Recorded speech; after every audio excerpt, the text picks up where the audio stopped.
Welcome to the Medicine episode. What are we in? 3 or 4? Is this 4? 4. 4. Episode 4. Yeah. So thanks for listening. What are we going to get to today, Benny? We're going to do a little bit the great man. Like how unfortunate through the week. The King, Wally Lewis, has been handed some really unfortunate news, boys. So we're going to discuss that. That's of a serious nature, and also, our relationships with head knocks and concussion. Yeah. Then we're going to get to some, I know your favourite topic's coaching. So we're going to speak about some coaches and what they're up to at this point in time. A little bit there on Eddie Jones. Interesting character, right, Eddie? Yeah, he is. He's an entertainer. Yeah, they're a tough loss versus the All Blacks, but there's some green shoots coming, I think. Yeah, we're going to dig into that. And, of course, we're going to get to some of the community questions that we love. Keep sending those in, all on today's episode. Dan, are you ready now, buddy? Honestly, mate. He's you ready. got how many jobs does Dan have? Mate, one job. That's a little unfair. No, again, nice to be back. The Medicine for another week. Benny, how's life? It's been good. Back with my team, getting them ready, training them hard for Papua New Guinea this weekend. So I'm heading over to Port Moresby to play against the PNG Hunters. So it's always an experience, isn't it? You've played over there? I have, yeah. It's one of those experiences you can't really explain to people. I went there with the Prime Minister's 13 one time, and I'd have to say it's the only time in your life where you might get, if you're a footy player, you might get a glimpse in what the life of Justin Bieber's like. Yeah, the Beatles. Yeah, or the Beatles. So I've never ever, stepped off a plane and had thousands of people, chanting your name. Yeah. And then, the next guy comes out and they know every single player and chasing the bus and all that. So it's going to be a great experience for a lot of the young guys in my team to see that. So it's the first time that you'll be taking a squad over there? Yeah. As a coach, yeah. Okay. And so how are they positioned in the league? Because there's talk in the NRL that they actually might consider bringing a PNG side into the NRL at some point. Well, there's been those discussions. Yeah, there's been those discussions. You think that'd work? Look, there's different reasons for why they're trying to do that. I think they want to really win over some people in the Pacific. Maybe it's more of a political move than actually what's best for the sport and what's best for expansion. Look, they love their footy over there. At the moment, the Hunters, they're sitting in about 10th place. So highly likely that they might miss the finals. Okay. So look, they won it one year though, didn't they? They did win it. I think it Hawks? was their first year they won it. Okay. The PNG Hunters, and there's a lot of talent. It's more about giving the right pathway for them to come through. And at the moment, I think it's going pretty well. And then if you just go chucking in our team there, maybe that might be a little bit too soon. Yeah, no, actually, I think they were going to position them up in Cairns or somewhere like that as well. So they weren't actually, and then playing every couple of weeks. I'm not sure what the model looked like, but had some interesting trips over there. Went when Super League first broke out, we went over to play the Broncos in PNG, Port Moresby, and it was I think we were over there for about a week. So there was it's a long time. It was a long time to be over there, yeah. And you're right, getting off the plane, the fanfare was quite remarkable, chasing the bus, and then it's quite a dangerous place as well. I've been over there a couple of times. I actually did the Kokoda Trail over there when I first retired, which was another experience. But and I remember getting back to the hotel, and it was they were pretty rigid around you don't leave the hotel without security, so you're kind of confined to the resort, which was a nice resort. But yeah, we went over there and played the Broncos. I was amazed at the amount of people I met that were named Peter Sterling. Really? Like they're so engaged in the game. And obviously Sterlo was such a big deal in the 80s. Yeah. That they all named their kids Peter Sterling. Yeah. Yeah, so there was so many Peter Sterlings over there. But we played the Broncos over there. And Alfie Langer was obviously part of the Brisbane setup there in the late 90s, or Super League year, so it was 97.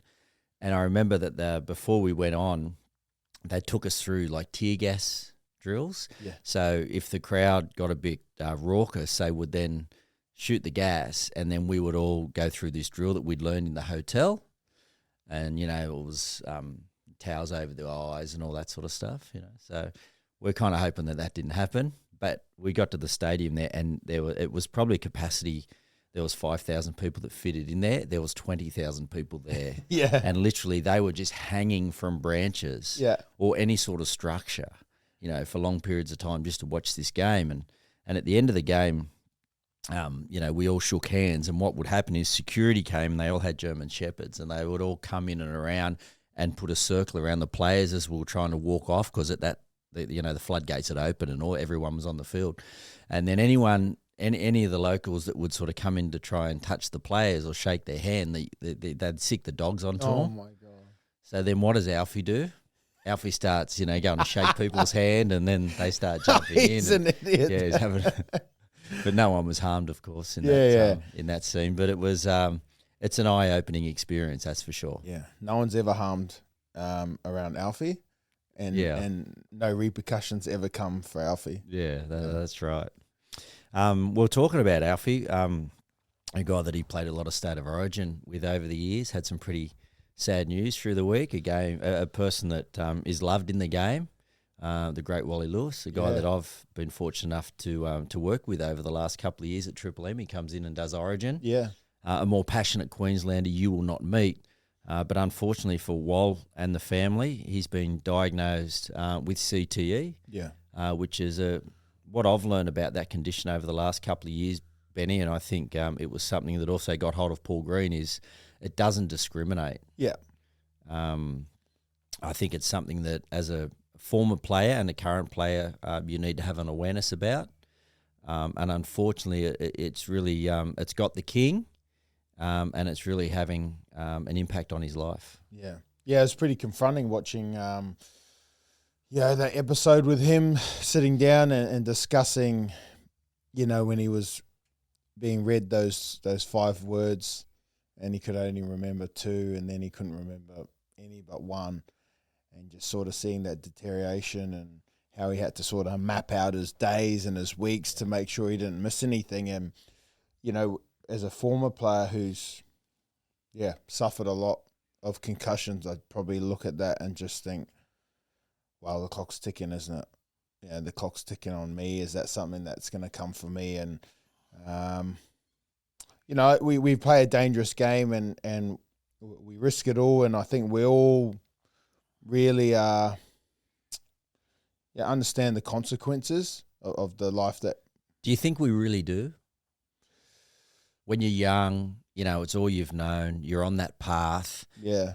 There's a bit of noise in the background. I mean, when I came through, there was no noise because it was a condition that wasn't even recognised. So there wasn't really a decision on, or there wasn't really the knowledge that potentially that could be the outcome. But for you guys, and especially the generation now, do you think there's an awareness there of how serious that condition can be at the back end of your career, or are you just getting it done in your 20s? I think there's been a real attitude change to, I really think, look, I'm a coach right now, and I've had times where I've been coaching a game and it's a big game, and one of my top players, he looks like he's wobbly. And he's got a head knot.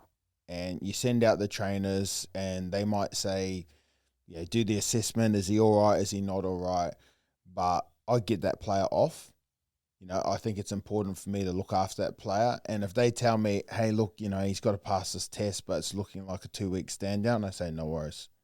Yeah. I don't blink an eyelid to it, because already in my coaching career with the young kids, I've already had a couple of kids give it away.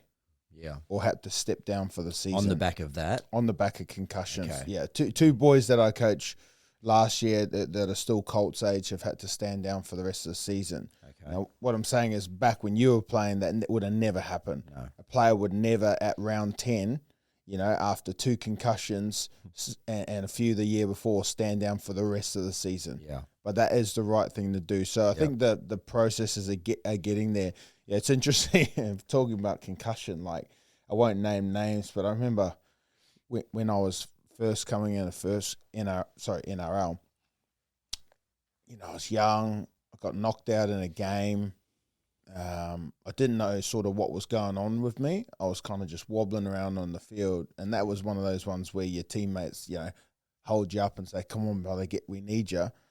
So I'm out there. I'm missing a couple of tackles, end up caught with the ball on 5th play. How I don't know how, but someone said, it's 5th, kick it. I go to kick the ball, miss the ball, right? Hand over. But that doesn't necessarily mean that you're concussed. No, I'm blaming right? my kicking game on concussion. Okay. Yeah, right.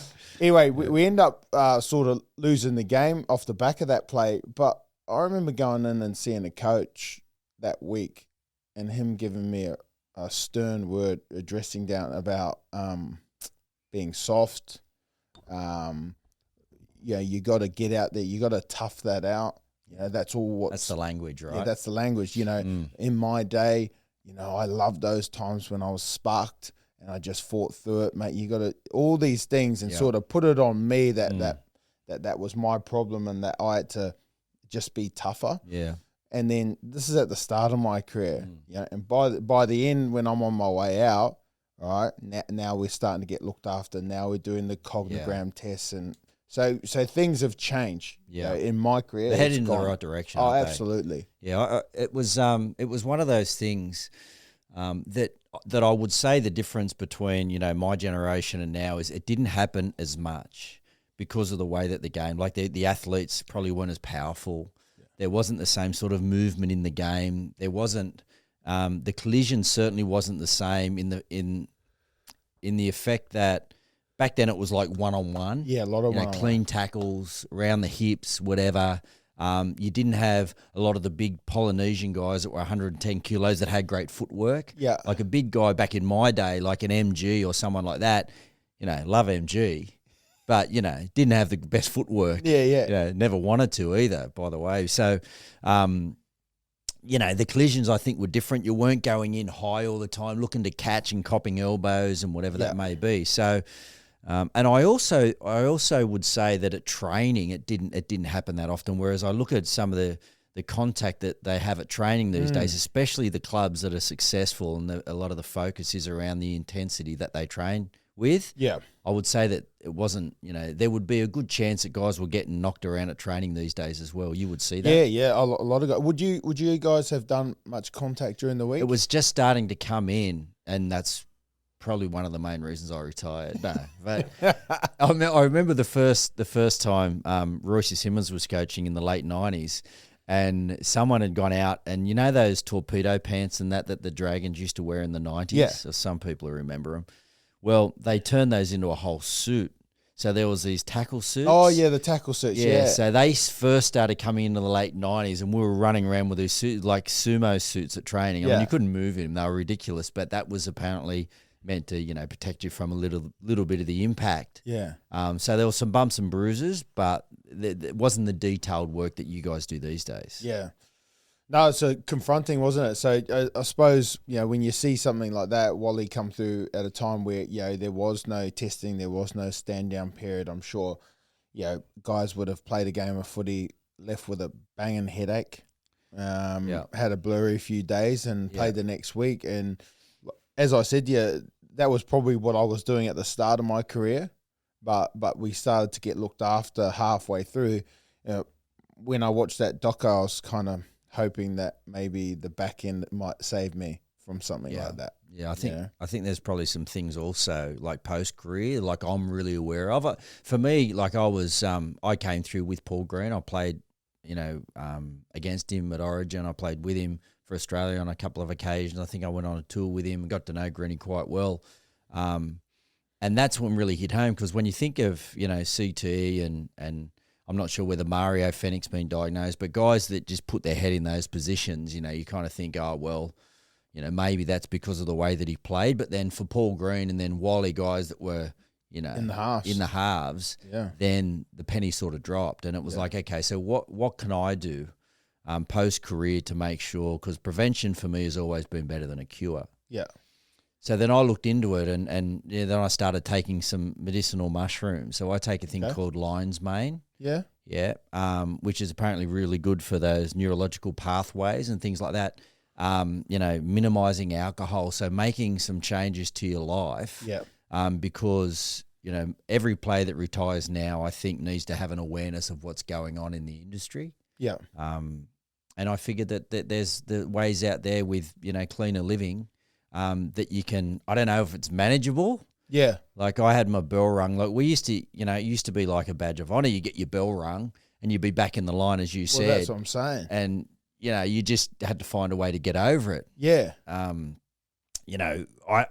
there was one time, and back in the late 90s, like the Bulldogs players all wore these fiberglass arm guards. They're illegal now, but they used to have these arm guards on, right? And back in the 90s, like swinging arms weren't what they are today. I mean, they were very common, and there wasn't, unless someone was decapitated, generally your guy, it was just play on, right? Yeah.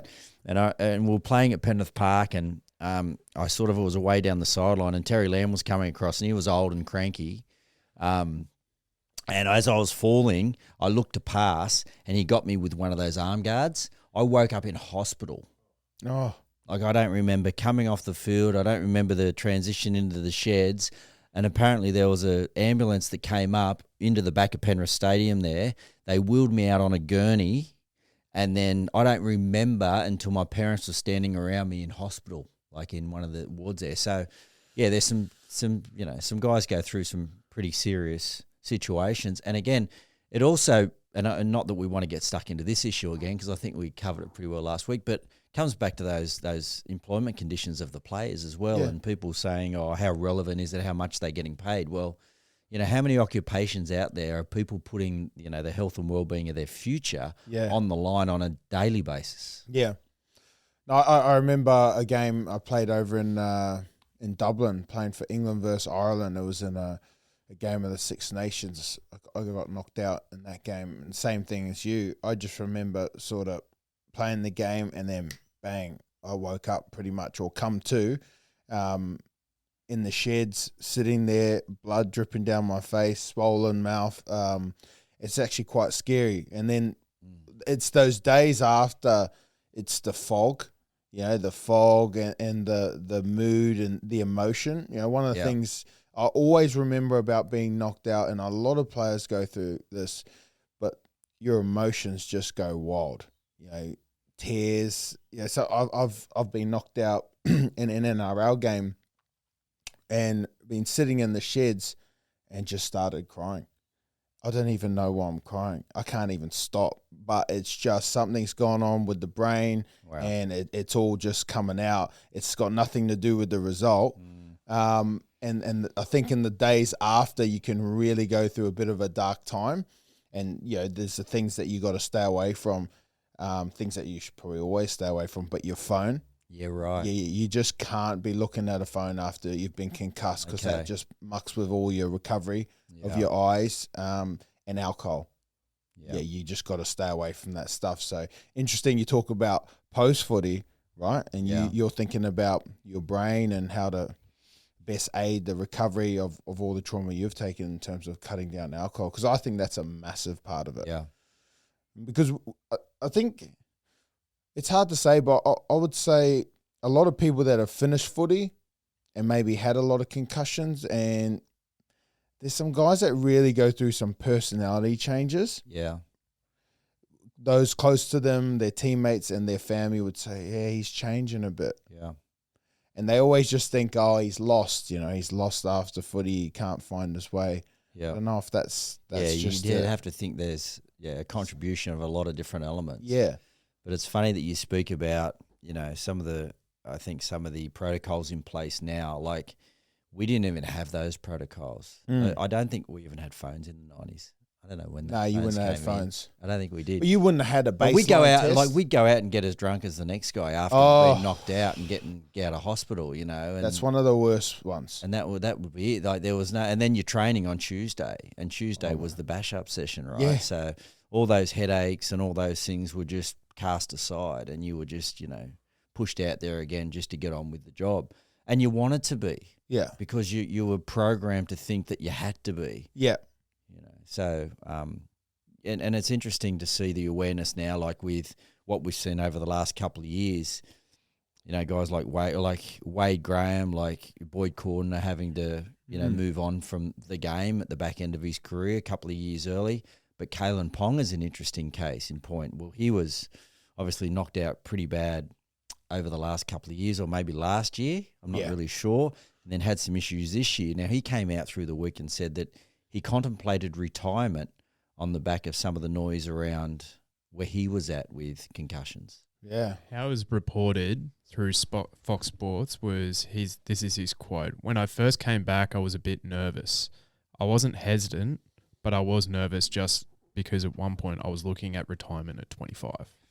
Yeah, okay. Yeah. That's, I suppose he had a tough time, didn't he, with those concussions, and he was getting them. He doesn't play in the front line as well. Yeah, and he was getting them quite easily. You know, that's the problem when you see someone's on the downhills when they're getting knocked out. Is that what they call punch drunk? Pretty much. Yeah. You know, it's like They get a glass jaw. Yeah, it's like a boxer, right? He Yeah. can go through most of his amateur career and early professional, just not really getting knocked out. He cops a big knockout one day, then that's followed by another and another, and then it's too easy to get knocked out. So that's where all the specialists would have been looking at Kalen. You only got so many, right? Yeah, that's right. You only got so many. So I'm glad to see him back playing, and he took that time off. But he took a lot of time off, didn't he? He did, yeah. You know, and everyone's frustrated. Luke Keary as well, right? Luke Keary took time off. Everyone's frustrated. Like, when's he going to be back? Yeah. As you were saying, you could never have taken a day off. No, that's right. You know? No, it's good that there's that awareness around there. But there was an issue, Dan, wasn't there, on the weekend in the AFL, was it? Yeah, Port Adelaide versus Adelaide, two teammates collided on the field, and one, Aliyah, was allowed to return on the field after the AFL had basically said post the game that he should have been taken for a HIA. See, that's what makes me angry, right? Is because I watch games, we commentate games on Triple M. Yeah, I'm coaching games. I see guys get sparked. Yeah. Right, and I'm thinking the coach has seen this, but he's pretending he hasn't seen it. You think that's happening in the game? Absolutely. You know why? You know why he doesn't want to see it? It's going to ruin his interchange. Yeah, he's thinking I'm buggered here. I'm going to have to sub a front row after 4 minutes. You know, then I've lost an interchange. All that type of stuff. So you can see them leave it, and that's why that independent doctor is so good in the NRL, because they just call it. But I think there should be repercussions for not pulling him early. Yeah. Because sometimes when he's been sparked, he's on the field for another 2 or 3 minutes. There's another opportunity for him, you know, with loss of control and coordination, to be hit again. And then that's what the problem is. I've seen these, you know, coaches that I've even coached against just sort of let that play. Yeah. And I'm probably more someone that I'll pull him myself. Yeah. I'll just pull him because I think... Yeah, if they get another knock, it's probably going to be longer anyway. Yeah, well, that's right. Just look after them, get them off the field. That mentality from people in the game of, well, they put themselves in that position. You know, this is just kind of what they need to go through. It needs to change. Yeah. Yeah, that's outdated. Absolutely. So hopefully some of these issues and unfortunately, you know, some of the pioneers in our game like Wally, you know, the situation that he finds himself in now can actually change, you know, some of the attitudes of some of the people in the game that don't take that as serious as it needs to be. And I think there's always a reaction straight after that, like watching Roosters versus Manly and Nathan Brown coming off the line. Yeah. He just got on the field. His first tackle, he flies off the line and his shoulder bicep makes contact with Ben Travojevic on the chin. He's Off gone. He goes. You know what I mean? Yeah. It's like, mate, did you not watch the thing the other day on Wally? You're out of here, you know? And because it has to come from the top. It has to come from the NRL down, because they understand, like, participation is so crucial to our game and fanfare. That's right. And if you've got mums and dads that watch that, it scare the crap out of them. I mean, twisting that just a little bit now that you bring the NRL back into it, and part of the big push from the Players Association has been about medical data and having access to that. Yeah. Now, do you think in the future, given, and Wally's come out basically and said that, you know, he's not interested in any sort of litigation. He's gotten a lot from the game, and we can all understand that, right? Because things change.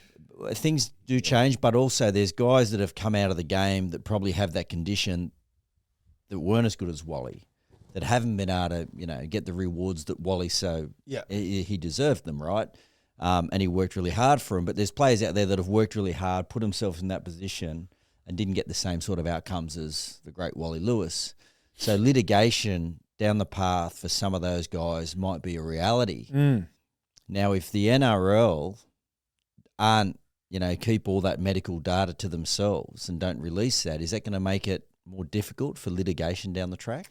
Yeah, absolutely. We're seeing, at this point in time, Wally's saying, I wouldn't be following through with something like that. But things change, and in Europe at the moment, especially in England, with the rugby union guys, there's a big class action against the RFU, and a lot of ex-players getting together, guys that have had a lot of concussions. And the RFU is? Yeah.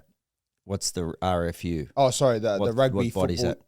Rugby football union. That's the English rugby. That's the English rugby. Yeah. So there's some sort of class action over there at the moment. Is there? Yeah, and it's ongoing, and that's a lot of ex-players are getting together and suing them, and I think that's one of the important aspects of the RLPA stuff is they're talking about what's our medical data, who owns it, where do you store it, can you sell it, right, and can we access it? These are important things. For me, I think the NRL would want to keep all that. Yeah. Right. So if in 20 years, all the players come back and say, we want to have a look at our data. When was I concussed? How many days stand down was there? What were my scores? All this type of stuff. And how regularly from then on was I getting concussions? Yeah. If they want that info and the NRL says, sorry, guys, that's our data. Yeah. We own that and we store it there. And we sold a little bit to this company in Germany, and actually we've deleted it. So I think it's important that they get their head around where is that medical data going. Also, based on any decisions moving forward, like you can only imagine how important that data would be for the Players Association if they were to say, okay, so the NRL brought in this 11-day stand-down policy, which has been a great addition. But they've obviously used that medical data to come up with a decision like that. Were they consulted, the RLPA? And if they were consulted, what was their fallback position? Yeah. What data did they have to actually, contribute to a decision that doesn't really affect the NRL? Yeah. It affects the players. Yeah. So, I mean, at the moment now, we see something, we see a doco like that on Wally, and that just reminded me of the Mario one. I think it always has a real strong impact. But I guess now the NRL's got to fight back through that and always come across as they're doing what's best for the player. Yeah. As much as we love the game, we love entertainment, we want the best players on the field. Yeah. We got to look after the boys. Couldn't agree more. And girls. Couldn't agree more. Hey, Dan, there was a really interesting question that came through, mainly for Benny, through the week. In relation to coaching. Let's go through that now, and then we'll sort of come off the back of that into some discussion. Yeah, let's do it. Matt Hardigan on Instagram. Ben, how do you find going to sleep after a tough loss as a coach? Very tough. I think it really depends on what the style of game was. I've had a couple of bad losses, and it's one of those ones where you sit there and you're just laying in bed looking at the ceiling, trying to figure out what went wrong. I'd have to say that's when coaching becomes very, very lonely, right? And there's a lot of pressure on a coach to get things right, not only get things right in the players, but the staff, the organisation. And we talk about it all the time, right? When you see a coach sitting at a press conference and you can just feel like the weight on his shoulders. And I think that's the issue with being a coach and going home after a loss. I'll probably feeling the weight, but your partner feels it too because she can't sleep because you're just rolling around, tossing and turning. Yeah, are you a guy that goes home and looks at the footage immediately? I've tried to stop that. Yeah. There was times where I was, finishing a game at 5 p.m., by the time you get home, 7, 8, do dinner, kids, all that. And then I was watching the film up until about 11:30, midnight. And that's unhealthy. Yeah. Yeah. You won't last long if you're going to do stuff like that. So what I do is I just park the vision. Yeah. I deal with, the result, and I try and handle it the best I can. Yeah. I try and sleep. Yeah. All right. And then what I do in my mind, it's ticking like what actually happened, and this is what I think happened by watching it live. And then I wake up in the morning with a fresh mind. Yeah. And I just watch the vision. Watch it with fresh eyes. Yeah. And sometimes it's taken a lot of the emotion out of it. And then once I watch it, I try and see if what I saw live and what I saw in the morning on the video, if they marry up, and they're pretty similar. Yeah. And usually they're pretty similar. Do you have any sort of techniques to still the mind, to get some clarity? You know, when you've got so much moving around. I know that after games it used to be an absolute nightmare, mainly through adrenaline, and I'd imagine there'd be an element of that as well. Like if we played a night game, especially some of those Origins and that, you know, high intensity, you know, the build up through the week was just incredible. Yeah. You go out, you do your job, you get back at like 1 o'clock in the morning after the sheds and a couple of beers, and you're just laying in bed like this, at the ceiling, you know. Well, coaches are doing the same thing, aren't they? Yeah, and that's why they would. Do you bring any techniques? Is there anything that you bring into place to try and steal the mind? I think that's something I'm dealing with. Yeah, I'm trying to get better. I think last week actually doing the breathing with you actually really took me back to in my career I've done a lot of breathing. You know, I've done a lot of meditation. That was always part of the regime, and then finished footy. Parked it, stopped doing it, then took up coaching, which is more high pressure than playing, and forgot about the breathing. So after we were actually here, we did the breathing, and after 3 breaths, I felt different. Yeah. I was like, oh, there it is. I remember that. I remember that feeling. So, last weekend I went to an infrared sauna and did a 45-minute sauna, sat in there and meditated, and actually gave me a lot of clarity. So those are things, I think as a coach still wrestling with. Yeah. So you're always going to have that. That's why it's a job that not everyone can do, right? No, that's right. I had some people actually reach out through the week and they got into the breathing, got a little bit out of that, just that little session. And they actually said, how can we integrate like breathing better just into our life? I spoke about that book, Breath by James Nestor again. Have a read. But there's things that I speak to a lot of people about, just conscious breathing. And what I mean by that is an awareness of how you're breathing through the day. So potentially people just don't understand how important it is to actually breathe through your nose. Yeah. And not through the mouth. The mouth is for eating. The nose is for breathing. Within the nose, there's little filters, which are the hairs. And there's this process where it actually warms the air and then sends it to parts of the brain that need the oxygen at that time, instinctively. And so breathing through the mouth doesn't do any of that. Yeah. So just become more aware of how you're breathing. And there's also a lot in the amount that you breathe per minute. So you're supposed to breathe about 5 or 6 times per minute, which would seem pretty slow, right? But it's about 5.5 seconds in and 5.5 seconds out. Most people breathe about 30 or 40 times per minute. Shallow chest, mouth breathe like this all the time, especially when they get anxious and nervous, or they get in situations where they feel uncomfortable. So just I'd say to people a lot, like just an awareness of the breath. Come back to make sure you're breathing through the nose, and just the amount of time that you're spending with the in-breath and the out-breath, it can change everything. It can make some big changes. So, I'd say that as well. But I'm doing something really interesting. I was talking to you about it yesterday. I'm doing a thing called a sweat lodge, boys, on Sunday, and we're going to do one at some point. So a sweat lodge, it's a Native American in Mexico. I think it's called a Tezmacal in Mexico. And so what they are, they're basically they get reeds on a property, or from the local tribe, and they turn it into like a sauna. They just bend them over, and then they get like animal skins. They put them on top, and then in the middle they get like a fire in the structure, and then they get hot river rocks, and they put them in there. And they get about, I think there's 26 people going on Sunday. So this will drop Sunday afternoon. So by this time I'll be out of it, and we'll talk about it next week. And you go in there, and I'm not great with small spaces. So this is something that I've been, I wouldn't say I've been putting off, but the opportunity's been there before, and I've been, happy to say I've got other things on but it's my time at the moment because I've been battling some different things over the last couple of weeks that I kind of need to let go of, like some of the stuff around concerned about judgment and some ego things, and that I know that I need to see, the back of.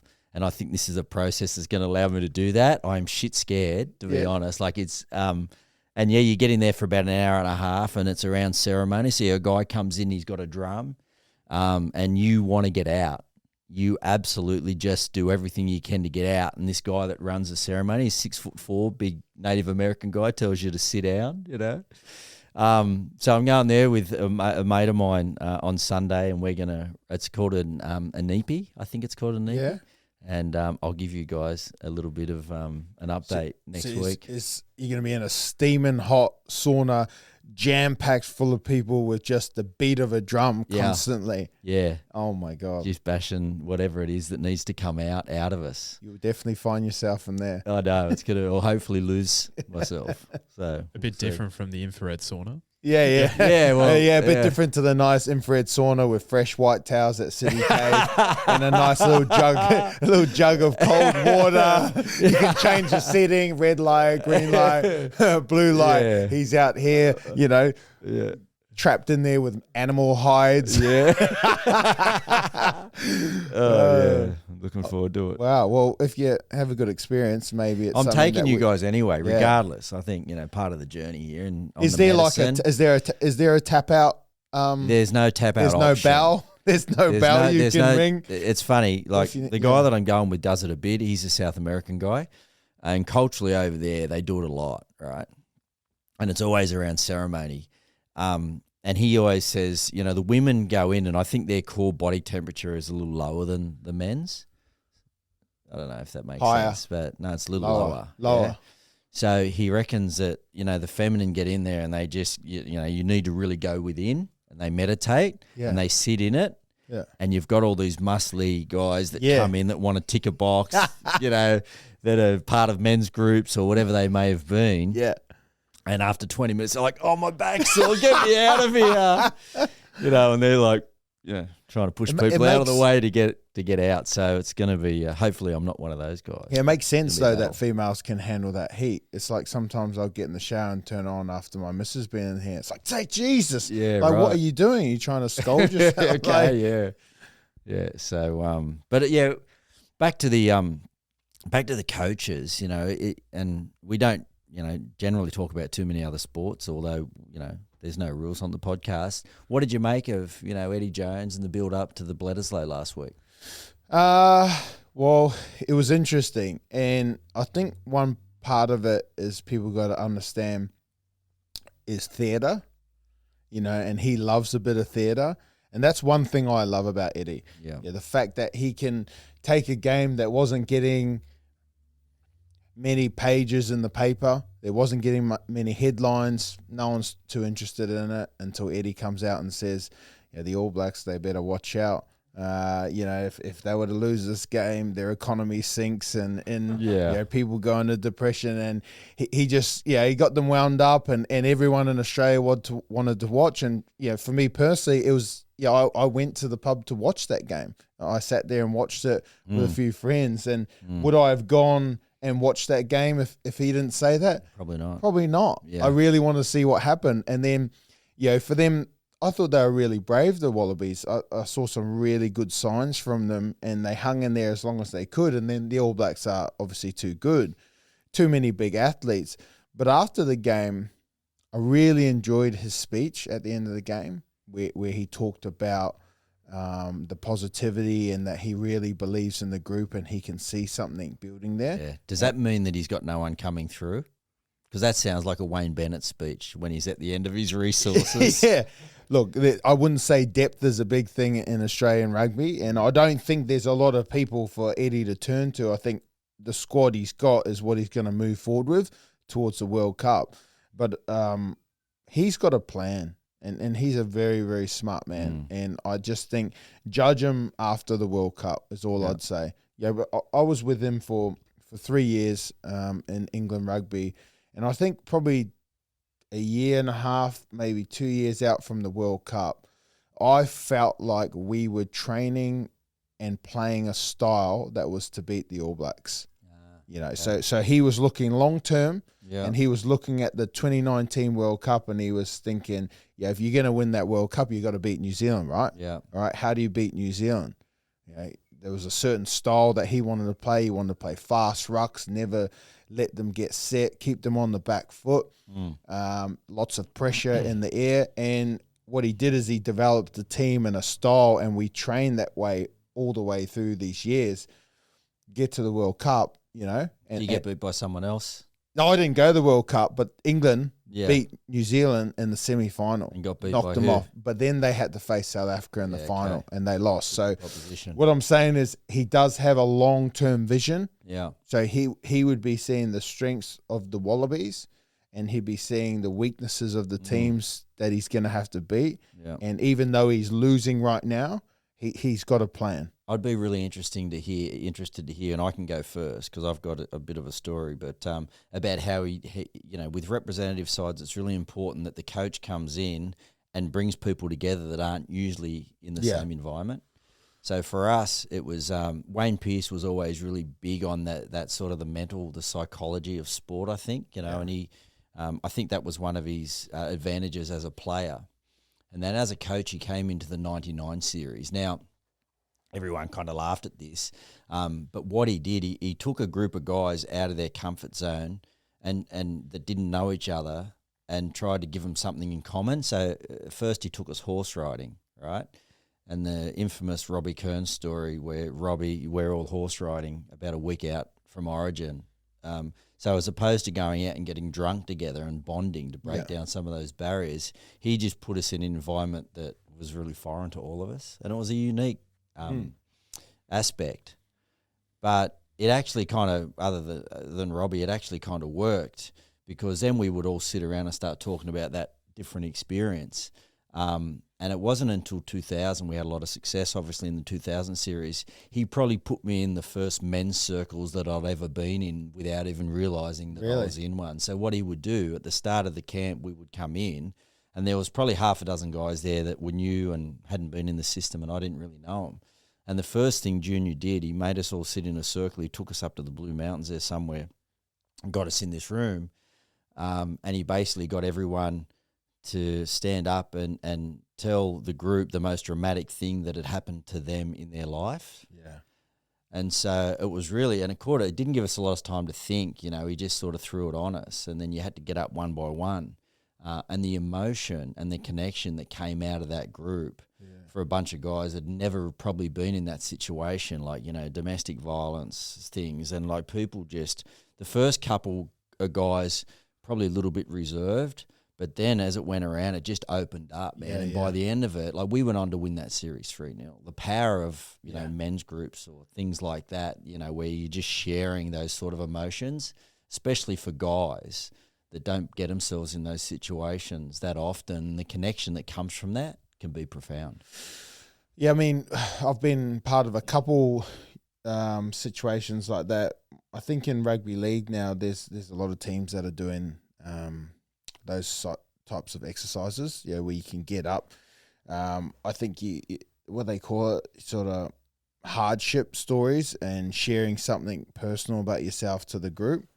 I remember, you're taking me back now. I remember in 2014, the year we won a comp at South Sydney.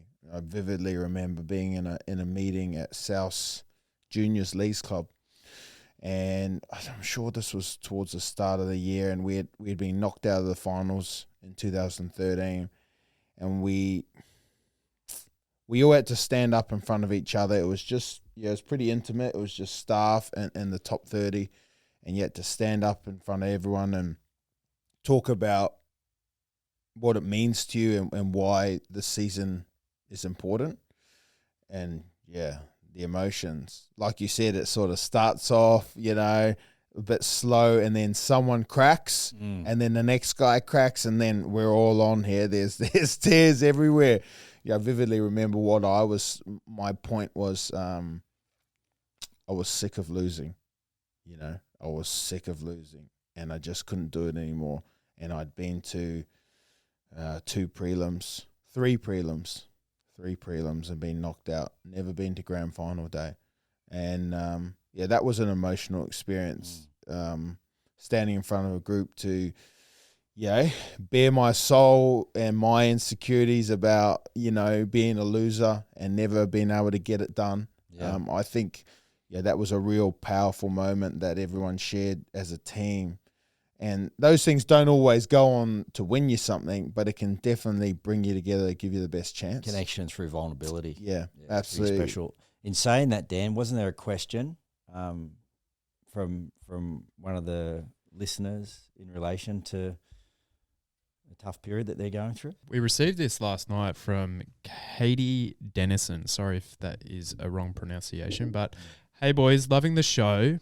I'd love some tips on coping with change. I just had my second child. My first is 7 years old, and I'm finding it a tough adjustment. Trying to appreciate the good as well as getting through the hard bits. Thanks a lot.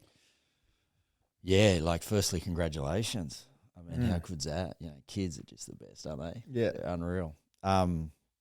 It's funny. It takes me back to going through this with my wife, with our girls, and I think what was really important to her was exactly what we're talking about there.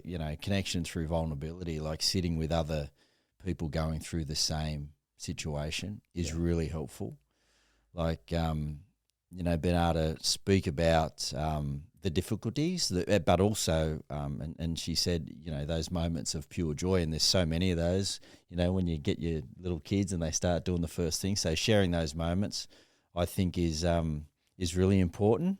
But also, I'm going to go back to it, like routine, trying to get rid of some things out of your life that you kind of probably feel like you need. Caffeine. Yeah. Just riding that roller coaster. And I know, everyone's sleep deprived and, it's grabbing food for convenience and it's doing all things around just getting through. I think that's really the wrong attitude with those. I mean, put some more time around, getting yourself, filling your cup so it spills over onto others, as opposed to just doing everything for everyone around you.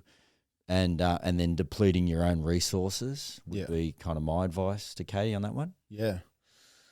Yeah, I think change is, you've got a 7-year-old and now you got another one. You got out of the nappies and then you're back into it. So that's a big change. I've got 3 young ones under 5 years old and I've got 1 more on nappies. So I'm fighting through that. Yeah.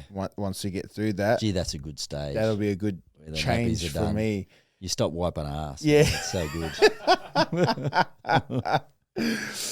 I'd agree with Girds. Yeah, it's just about finding that routine and I think acceptance of change is really important too. It's probably, if I can relate it to myself, my life's gone through some serious changes in the last few years since retiring from footy, starting a new career, chasing different opportunities, family dynamic, new people arriving at our home in terms of the kids, right? So everything's always changing. Yeah. And sometimes you can just sit there and think, well, what's happened here? This has all gone too fast. Or you can sort of accept it and go with it and just go with the flow of it. So your life's going to be pretty hectic with these 2 kids. Yeah. And there's not much you can do about it, but sort of go and enjoy the ride of that. Some of the best advice I got off a good mate of mine that had identical twins a couple of years before I had my first. He said to me, just look at it this way, if it's good, it changes. If it's bad, it changes. Yeah. So you just got to write it out. Yeah, absolutely. To both guys, what podcast do you listen to in your downtime? That's from Daryl Price from the Facebook group. Dazza. You want to go? You want me to go? You go first. I got to give the buy round by Jimmy Graham and Charlie White. Charlie's the star of that show. Charlie is the absolute star. So I love Jimmy and I love listening to those boys. I've always been a Joe Rogan man. Yeah. Not so much about Joe, who's brilliant at what he does, but just about the eclectic people that he brings in. Yeah. I love the weirdness of all that. That's right up my alley. And when I first got into podcasts back in the early days, there was a guy called Rich Roll. I don't know. Does anyone know Rich Roll? No. So he's just a guy that I think he was an ultra sort of marathon runner that started again doing some different things, interviewing some different people, some weird and wonderful and wacky people, which is right up my alley. Yeah. It's kind of my world. So I would say probably between those three, if I'm getting 3 in a week, they're the guys that I'm generally going to. Yeah, I'm not really going to obviously a certain person. It's more about the guests, to be honest. So I love listening to ones about coaches, whether it's Phil Jackson having a chat. I've listened to a fair few on Eddie Jones, Sir Alex Ferguson. Really intrigues me about how he had so much success for so long. So most of my stuff revolves around the coaching side. So anytime those top coaches who won trophies, anytime they're talking, I'm listening. You interested at some point to maybe get out and do some interviews? Do you reckon we should do that? Yeah, absolutely. At some point as part of the podcast. I mean, we really don't have a plan for the back end of the off season. Yeah. So maybe there's an opportunity for us to put some eclectic personalities together and maybe go out there and have a chat. Yeah, some very interesting people behind the scenes in footy clubs. And that'd be awesome to get to in the off season when they're not so busy. What do you think, Dan? Are we done? We're definitely You got enough there, brother? We got heaps of good stuff. Yep. All right. Well, yeah, thanks for your support and listening in, and we love getting here on a weekly basis and just having a chat about all things in life, really. Dan, have you got anything to add before we wind this thing up? No, just similar sentiments to previous weeks, guys. Thank you so much for listening, for sharing. We're seeing the numbers increase, which Is anyone listening? Yeah. Because we're having a good time. Yeah. But, does anyone care? Yeah, they're listening. Are they? Yeah. Okay. Oh, that's good. Yeah. So if you could show that support, not only with listening, but following, subscribing, leaving a comment, recommending to your friends, all that good stuff really helps us get up in those charts. So if you want to join the medicine community, you can join us on Facebook, Instagram, TikTok. You can find the links in the show notes, but that's all we had. Yeah. And let us know, like, with the questions, like, what's your medicine? That's what we want to know. Like, what are you doing to make positive change in your life? Because, I'm super interested in, he's going to infrared saunas. I'm sitting in sweat lodges out the back of some South American guy's backyard in loincloth. Yeah. I'm going to put the loincloth on at some point. Really? I'm almost there. We need a couple of pics, right, of you out there. Yeah, maybe. And we're just for the social media site for Instagram. okay. We can get a few up there. I'll see if I can do that. Yeah. Till next week, guys. Have a great week.